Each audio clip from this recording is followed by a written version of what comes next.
This report by DD India correspondent Shubhendu Ghosh, where he analyzes reports in top newspapers across the United States as to how these are covering various aspects of the upcoming presidential elections.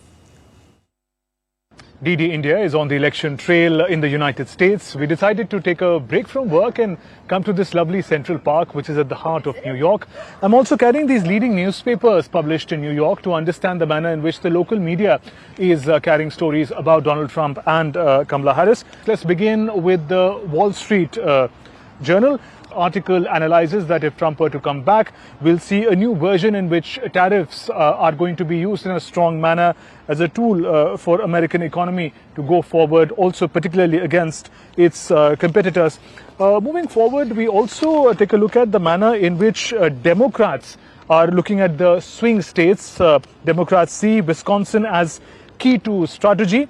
Wall Street Journal says the vice president was leading Wisconsin by just 1 percentage point. So hugely important for them to be working hard, and therefore Kamala Harris decided to be in Wisconsin instead of attending that very high-profile dinner.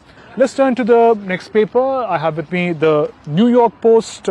Now, it is the very important Catholic charity dinner, Al Smith dinner, that Donald Trump attended, and Vice President Kamala Harris decided to skip while she was campaigning in Wisconsin. It says that it turned out to be sort of a triumph for Donald Trump. Trump 78 blasted Harris for being the first presidential candidate to decline the invitation to the event. Mind you, in about 40 years, it has never happened that one of the candidates was absent. The first time Kamala Harris decided that she is not going to be present.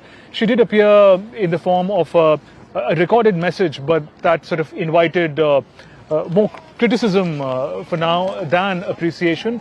So Donald Trump did, it appears, get an edge as far as that very special dinner was concerned.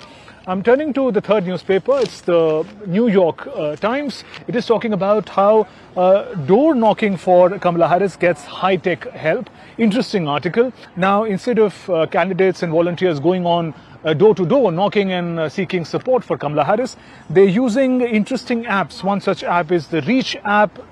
If a particular person installs the Reach app, it also then helps the political parties to connect with the contacts of the person. So instead of knocking at every door, you use technology. This one says Donald Trump family relative woo the Arab Americans, talking particularly in the context of the state of Michigan, a significant Arab population. It says Masad Bilos, Tiffany Trump, who's Donald Trump's daughter, Lebanese American father-in-law, has been trying to sway Arab Americans to Donald J. Trump. Those were some of the highlights of the major newspapers published in New York. We see it's the last few days, the context is getting more and more sharp. The attacks are getting sharper. With all the updates, we'll stay on the track to cover the US elections. For now, send it back to the studio. This is Shubhendu Ghosh with camera person S. J. Shankar in New York for DD India.